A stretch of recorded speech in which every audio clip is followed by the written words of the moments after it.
2018, a woman named Cody Sanchez was sitting in a corporate job she was good at, earning a salary most people would consider solid. She did not quit. She did not burn anything down. 6 years later, she had crossed $1 million in net worth, and her job was a big part of how she got there. Most people hear salary job and think ceiling.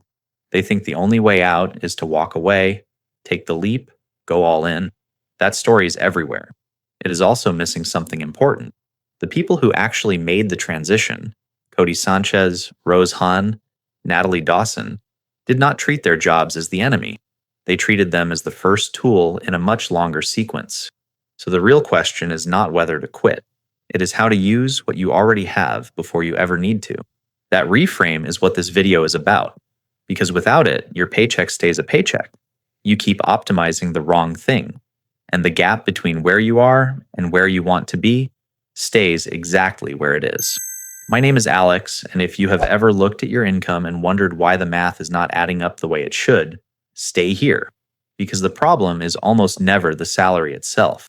I'm going to show you the exact negotiation framework that turns your current job into a funding mechanism, and the specific saving structure that stops lifestyle creep before it starts. Once you understand how your paycheck can function as a launchpad, you stop waiting for the right moment to leave and start building the conditions that make leaving optional. And it all starts with one counterintuitive move: learning to leverage your current job before it becomes a trap. Here is something worth sitting with for a moment. Most people treat a raise like a finish line. They fight for it, celebrate it, and then watch it disappear into their checking account within 60 days, absorbed by a slightly nicer apartment, an extra subscription, a car payment that now feels justified. The income went up. The savings did not move. And 2 years later, they are doing the same math with a bigger number and the same feeling of falling behind. This is where the blueprint actually starts. Not with investing, not with entrepreneurship. With your current paycheck, learn how to treat it as a launch pad rather than a ceiling. Take a guy named Marcus, 34 years old, project manager at a mid-sized logistics company in Atlanta, pulling in about $87,000 a year. By most measures, doing fine. Saving a little, spending responsibly, no debt disasters. But when he looked at his bank account 6 months after his last raise, the number had not really moved. The raise was real. The benefit was not. What Marcus was missing was not discipline. It was a sequence. He negotiated his base pay, deposited the increase, and kept living. That is the gap between people who accumulate and people who earn more without ever getting ahead. The negotiation framework he eventually used changed all of that.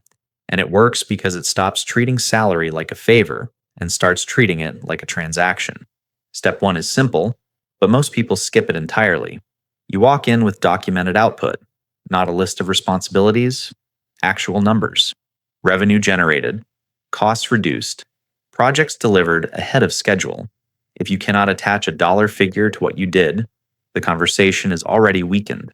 Step 2 is anchoring above your target. If you want 15%, ask for 20. The psychological center of the negotiation shifts based on where you start. Step 3 is where most people leave significant money on the table. Never negotiate only your base pay. Milestone bonuses, profit sharing, and equity participation are often easier to get approved than a large base increase, and they can compound in ways a salary never will. Step 4 is timing. A pre-agreed, performance-triggered raise structure removes the awkward annual conversation and locks in a mechanism for growth, rather than leaving it to managerial discretion. Marcus ran this process. He documented $340,000 in cost savings over 18 months, anchored at a 22% ask, landed at 16% plus a quarterly milestone bonus, and walked out with an additional $14,000 a year in take-home. Not life-changing on its own. But that number feeds the next decision, and that next decision is where the real leverage is. Here's how the money moves. Say your take-home is $10,000 a month. 50% covers the non-negotiables: housing, food, utilities, transportation. 30% is yours to live on, guilt-free.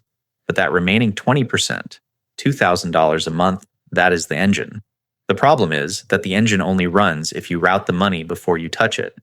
Automated transfers are scheduled the day after payday, before the spending decisions begin. Currently, Americans have an average personal savings rate of just 3.6% of their disposable income. That number tells you exactly what happens when the routing is left to willpower. The first destination for that automated money is what some call the Freedom Fund, not an emergency fund in the traditional sense, though it covers that too. The goal is 36 months of living expenses held in reserve. If your monthly costs are $5,000, you are building toward $180,000. If they are closer to $8,000, the target is $288,000. That runway is not just financial security, it is negotiating power. It is the difference between taking a calculated risk because you choose to and staying in a situation you have outgrown because you cannot afford to leave. Marcus built his over 4 years while continuing to grow his income and resisting the pull of lifestyle creep at every raise. That last part is harder than it sounds. One study found that for 3 consecutive years, a higher share of Americans reported increasing their spending than increasing their savings, even in years when incomes rose. The raise arrives, and the lifestyle silently expands to meet it, which is exactly why the automation has to happen first, before the new number ever starts to feel normal. Once the launch pad is in place and the money is moving on its own, the next constraint is not financial, it is cognitive. And that is where the next piece of this blueprint gets uncomfortably specific about how you are spending your mental energy and what systematizing for radical focus actually requires you to give up. Think about the last time you had a genuinely great idea at work, not a response to someone else's question, not a task you completed, an actual original thought that changed how you were approaching something. Now think about what time of day it was. For most people, it was early, before the emails started, before the meetings, before 35,000 small decisions had been quietly burning through the available fuel. That is the mechanism this section is about, not productivity in the generic sense, something more specific. How the people who built serious wealth while holding down full-time jobs managed their mental energy with the same discipline they applied to their money. Because here's the thing Marcus figured out after about 18 months of running the savings system. The money was moving, the automation was working, but he was not making progress on anything beyond the day job. He had the financial launch pad. He did not have the cognitive bandwidth to do anything with it. He would come home from work, sit down with the intention of researching business opportunities or learning something new, and instead spend 40 minutes scrolling and then going to bed. Sound familiar? This is not a discipline problem. It is a capacity problem. And treating it like a discipline problem, pushing harder, waking up earlier, adding more to the list, makes it worse, not better. The average adult makes somewhere between 33,000 and 35,000 decisions in a single day. Most of them are invisible. What to eat, what to wear, whether to respond to that message now or later, which route to take, what to order, how to phrase the email. Each one costs something. The brain does not differentiate between a trivial decision and a significant one in the moment it is being made. It just spends the resource.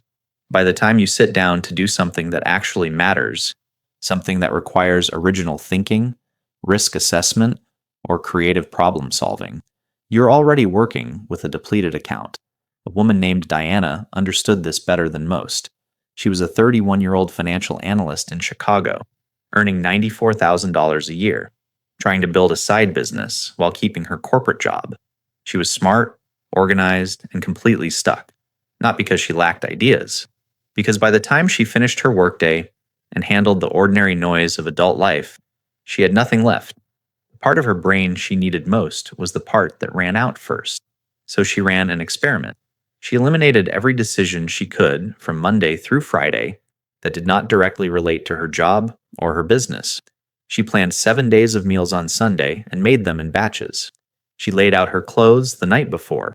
She removed herself from every optional social obligation she found draining. She stopped browsing anything that was not directly useful. She restructured her evenings around a single focused block of 90 minutes, beginning at 8:30, that was protected from everything else. The results were not subtle.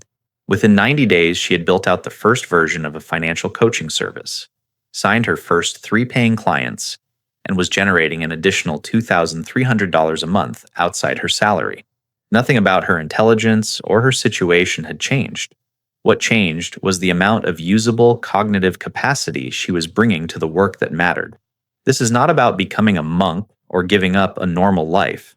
It is about recognizing that mental energy is a finite resource with a daily budget, and that most people spend the majority of it on things that have no return. Every routine you can automate, every low-stakes decision you can eliminate in advance, every obligation you can gracefully exit, adds capacity back to the pool you actually need. The question worth sitting with is simple. At the end of your average Tuesday, how much of yourself is left? If the honest answer is very little, that is not a character flaw. It is a design problem, and design problems have solutions. What Diana also noticed was that the people she was spending time with shaped her spending patterns as much as her habits did. The social circle around her was quietly setting the standard for what felt normal, what to spend, what to aspire to, how ambitious to be. That is not accidental. And the decision of who you are actually learning from, whose standards you are absorbing without realizing it, that is the next part of the blueprint. It is what upgrading your social circle actually means in practice, and it is more deliberate than most people expect. There is a pattern that shows up so consistently across people who build serious wealth that it is almost impossible to ignore once you see it. It is not the investment strategy they chose. It is not the industry they worked in. It is the specific group of people they were surrounded by during the years they made their biggest moves. And just as importantly, the people they quietly stopped spending time with. Diana systematized her environment, cleared the cognitive clutter, and created space to actually build something. But there was another layer she had not fully accounted for. The people around her were still quietly setting the standard for what felt normal, what to spend on, what level of ambition was realistic, what kind of life was worth wanting. And that standard was doing more damage than she realized. This is not a motivational idea. It is a behavioral one. Research consistently shows that the people you spend the most time with shape your financial attitudes in ways you do not consciously register, not through direct advice, through proximity, through what you observe, absorb, and eventually start to accept as normal. If everyone in your circle is living paycheck to paycheck at a comfortable salary, dining out constantly, financing cars, spending freely, and saving loosely, that pattern becomes the invisible benchmark. You do not even notice you are calibrating to it. The uncomfortable version of this is what gets called the crab bucket dynamic. Pull one crab toward the edge, and the others will drag it back. Not out of malice, just instinct. The same thing happens socially when someone starts behaving differently with money, working on something outside the usual script, or turning down plans to protect their time. The resistance is rarely aggressive. It is subtle. A joke here, a raised eyebrow there, a comment about how they used to be more fun, but the effect is the same. It applies pressure back toward the average. So the question Diana started asking was not who was dragging her down.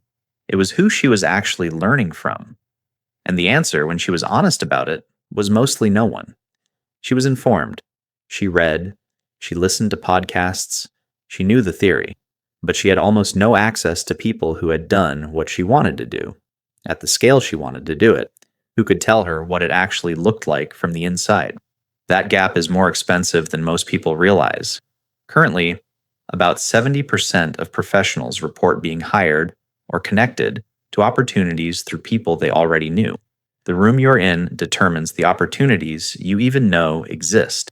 Her approach to closing that gap was methodical. First, she identified 10 people who had built what she was building. Not celebrities, not influencers with polished highlight reels, but practitioners. People running profitable service businesses in the financial coaching space, with documented results and a real track record. Then she studied them thoroughly. Books, interviews, public content, whatever existed. Not to copy them, to understand how they thought, what trade-offs they made, what they prioritized at the stage she was in. Then came the harder part. She found out where those people actually showed up in person. Conferences, professional events, small group workshops, and she invested the money to be there. Not as an observer, as someone prepared to offer immediate, specific value. She spent $3,800 to attend a financial professional summit she could not really afford at the time. She came with a clear point of view, a genuine question prepared for each person she wanted to meet, and no ask, just presence and preparation. Within 6 months of that event, 2 of the connections she made there had become paying referral sources. One became a collaborator on a product she later sold for just over $18,000. The event paid for itself 11 times over. That is not a coincidence. That is what proximity to the right people actually costs, and what it actually returns. The playbook here is repeatable. Identify the 10 people operating at the level you want to reach in your specific field. Study them seriously before you try to meet them. Find the physical rooms they occupy and invest in getting there. Show up prepared to give before you ask. And understand that the cost of the ticket is not an expense. It is the mechanism. What Diana also noticed at those events was who was moving fastest.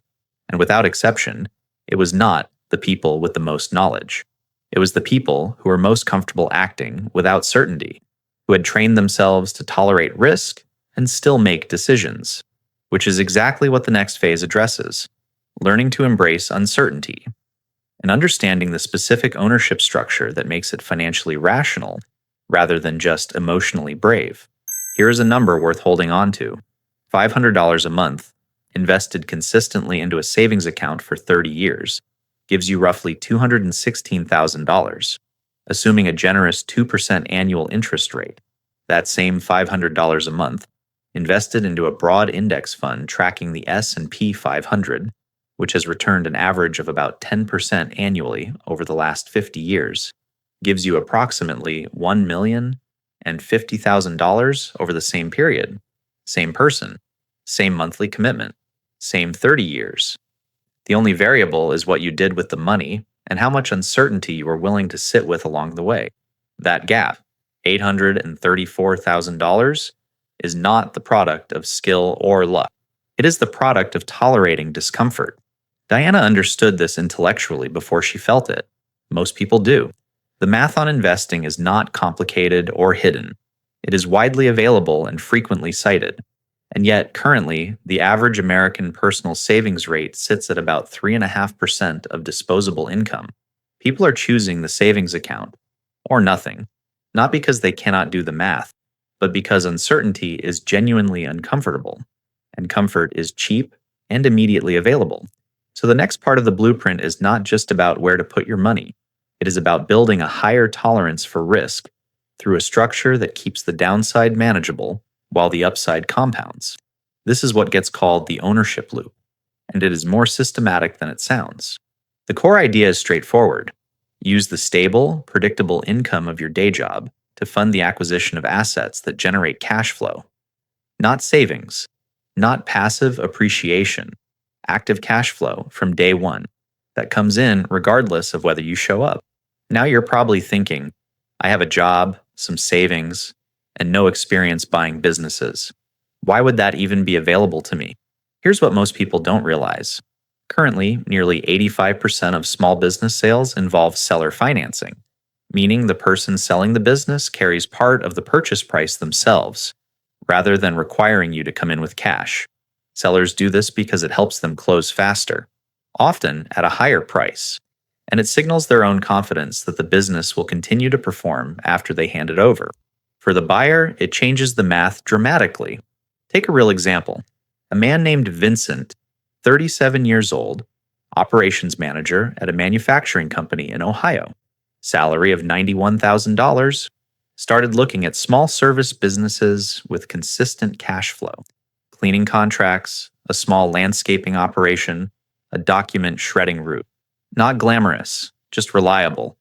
He found a local commercial cleaning business listed for $32,000. The owner had been running it for 9 years, wanted to retire, and was willing to carry 80% of the purchase price through seller financing over 5 years at 6% interest. Vincent put in $6,400 of his own money. The rest, $25,600, was financed directly by the seller, structured as a monthly payment coming out of the business's own cash flow. In the first 12 months, the business generated just over $17,000 in net income after covering all costs, including that monthly payment to the seller. His return on the $6,400 he actually invested, roughly 265% in year one. He did not quit his job. He did not take a dramatic risk. He used the income from his salary to cover his living expenses and the freedom fund he had already been building. The business ran mostly on existing contracts and a part-time employee he retained from the previous owner. And the cash flow from that business started feeding the next acquisition within 18 months. That is the ownership loop in practice. The job provides stability.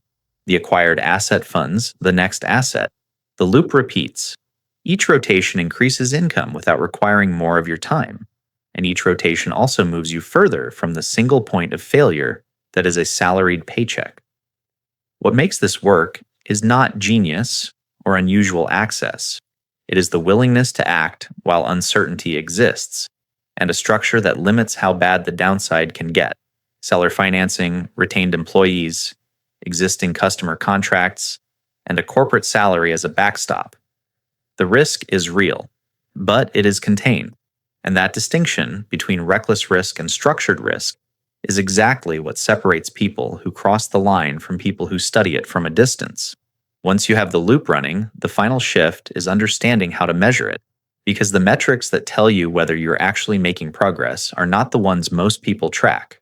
And that gap is where the last piece of this blueprint lives, inside what it actually means to master the millionaire metrics. Most people think about $1 million the way they think about a distant mountain. Real, visible from a distance, but the path to it, the actual sequence of daily decisions that gets you there, stays blurry until you are much closer. And that blurriness is not accidental. When the goal feels abstract, the daily behavior stays disconnected from it. You save a little, invest a little, work hard, and hope that eventually the gap closes on its own. It usually does not. Not because the math fails, because the metrics being tracked are the wrong ones. This is where the blueprint sharpens into something genuinely practical, not philosophy, not motivation, specific numbers, tracked daily, that tell you whether you're on track or quietly drifting. Consider a woman named Serena, 40 years old, a senior sales manager at a healthcare technology company in Austin, earning $112,000 a year. She had the salary. She had the savings habit.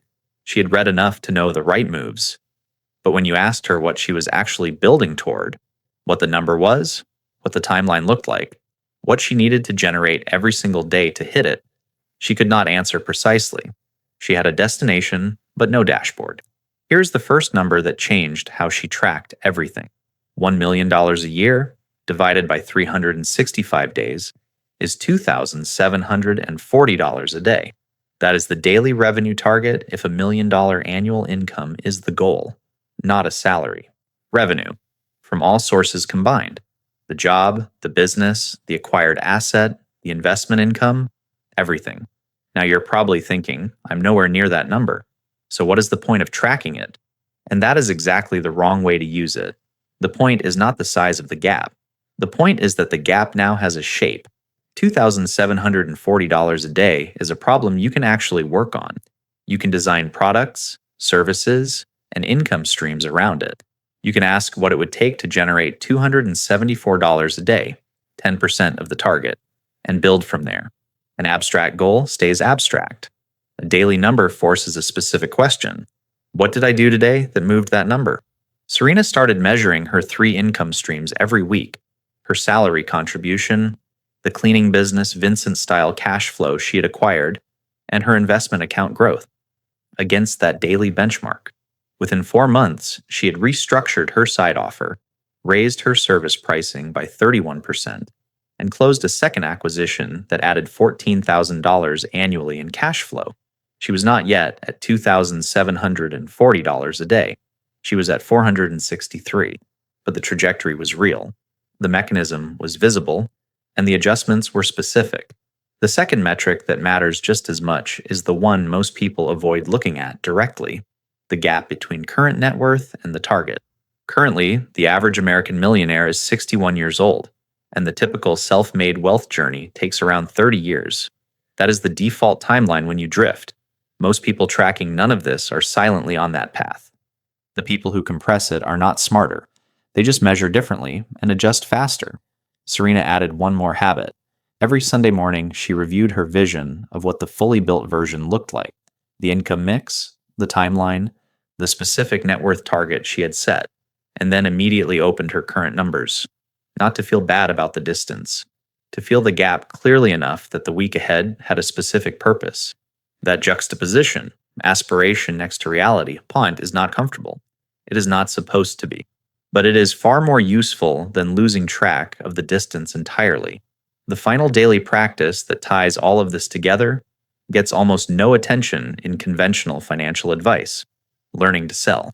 Not in the pushy sense, in the fundamental sense that every income source, whether you are negotiating a raise, pricing a service, or pitching an acquisition to a seller, requires you to communicate value clearly and make someone say yes.